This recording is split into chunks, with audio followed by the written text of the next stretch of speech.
So we're going to be talking on access control systems and their strengths and weaknesses. I'm Eric Schmiedel. This is Mike Spindell. We're a couple of MIT students. Mike, take it away. Hi. Okay, so before talking about access control technologies, in particular, I'm going to talk about access control in general and some of the different factors that go into deciding what kind of system is suitable. When understanding, evaluating a particular access control solution, you need to look at a number of different things. You need to look at the error rate. You need to look at what environment you expect to use it in. You need to understand how much it's going to cost and how much you can afford to spend on it. You need to see how it's going to fit into the rest of your physical security and what kinds of vulnerabilities it can introduce.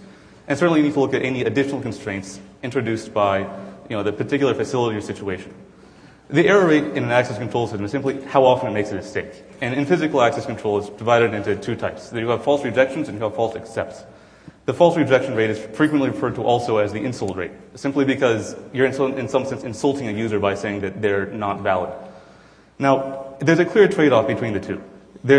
And in order to understand how secure a given system is or how accurate a system is, you need a different metric. And that's where the equal error rate comes in. The equal error rate is simply the error rate for is simply the error rate when a system is configured such that the false accept rate equals the false rejection rate. Now, looking at the environment that a system is going to be working in, you need to understand whether or not it's going to have to deal with severe cold or severe heat. You need to understand whether it's going to be inside or outside, or whether it's going to be subject to severe vandalism. For example, your great new $2,000 fingerprint scanner is not going to work very well if it's covered in spray paint. Cost almost goes without saying. Systems can get ridiculously expensive. The price increases almost exponentially with features, whether or not they're needed or not. The way it works with the rest of your system, this is interesting because presumably you buy access control to project security, right? But a lot of times, it can have unintended consequences. For example, a number of electric strikes simply can disable the anti-carding features in typical lock sets. And the way that works is sort of straightforward. Most lock sets have a feature to prevent you from pushing the latch in from outside. This is called anti-loiding, or anti-celluloid, from the celluloid that you originally used to do this. But a lot of electric strikes have a hole in the door that's so large, the anti-loiding latch just sort of falls inside and it stops working. Electromagnets too. Electromagnetism falls off as distance squared. And so if you're expecting it to work after somebody's taped a piece of cardboard in front of your electromagnet, you might be in for an unfortunate surprise. And of course, motion detectors are also a lot of fun. You have a motion detector on one side of your maglock door to comply with fire code. But it's almost a self-defeating problem, though. Somebody can just stick a tape measure through the hole if you have a double door. They can stick a balloon under the door and trip the motion detector from the other side, and bang, it's open. So it's always important to understand how this kind of system fits in with the rest of your physical security. And of course, every situation is different. A solution that works for an office of 5 might not be able to handle the peak load of a huge facility. Different places need different amounts of control over who's where and when they are. You need to understand how integrated the security system has to be with everything else. And certainly, you need to understand whether or not you need an audit control. Of course, if you have one physical security system, if you have one piece of access control, if you have a keypad, if you have a keypad, that's great. If you have a lock, that's great. But if you have two, twice as good, right? Well, maybe not. The problem is that in the typical configuration where you have just two things, right? You have just say a keypad or you have a keypad and a biometric. If these things only give a binary answer, a yes or a no, then you're stuck in a situation where you can only improve either the false accept or improve the false reject. This is because there are two simple cases, right? Either both systems say go, both systems say don't go, and that makes sense. But in the other case where you have one system say go, the other one says don't go, then either you let the person through, right, and you increase your false accept rate, or you don't let them through and you increase your false rejection rate. Of course, once you have more than two, say you have three factors, or those factors start giving more detailed information like a score, a matching score and a biometric, then you can do all sorts of great things using your favorite classifiers from machine learning. And you can use Bayesian classifying and things like that to find the optimal mix. Now, when you're building a multi-factor system, the classic three things you want to have is the what you have, the what you know, and the what you are. Just because they're three sort of divergent things that an imposter would have to take different approaches to stealing. But while you're constructing one of these things, it's important to understand how the different factors can interact with each other. For example, a typical situation has a mechanical key override for some kind of electronic system. But if you can simply bump your mechanical key or you use or pick it or anything like that, then you've sort of rendered your $1,000 security system sort of pointless.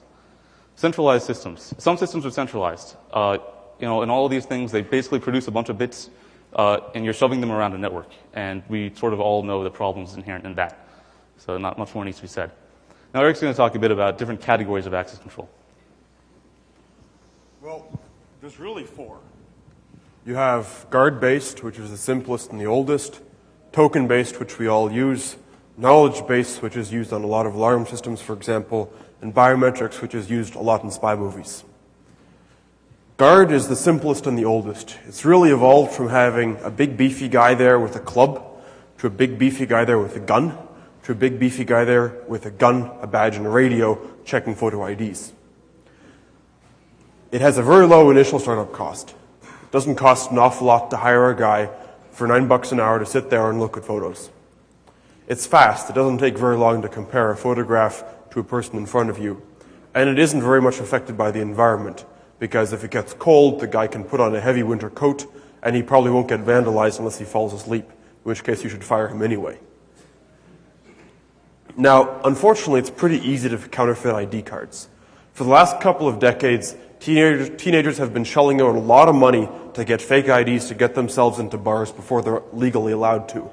And if you think that your brand new shiny photo ID with super advanced anti-copying features is going to be better at preventing copies than the driver's license that the local DMV has spent the last couple of decades refining, then you're probably kidding yourself, or you're with the INS.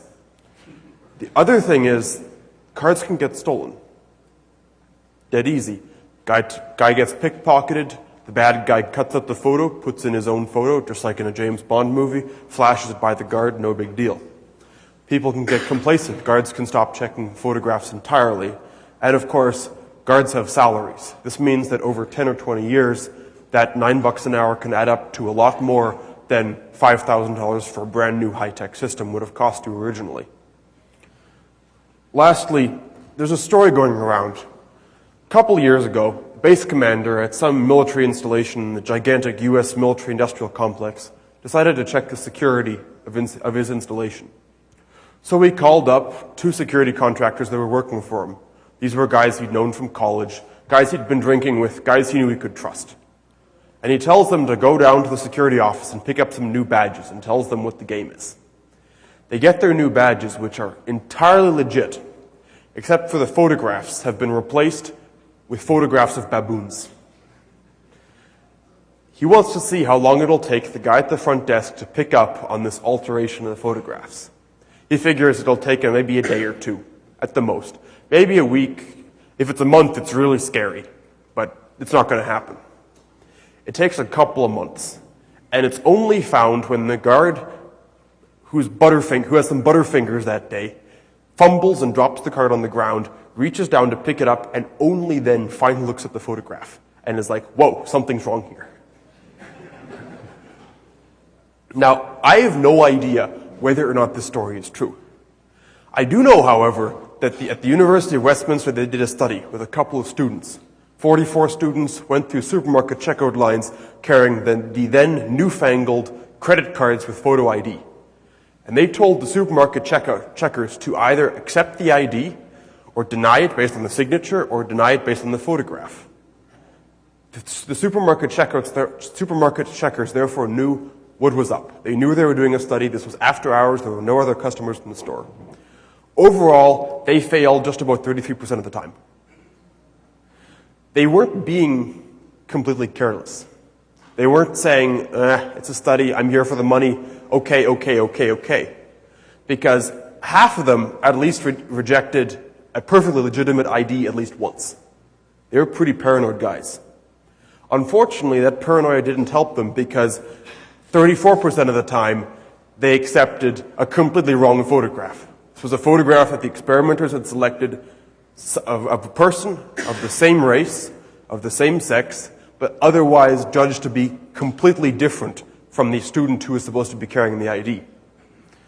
Overall, 50% of the time, they accepted a fake ID.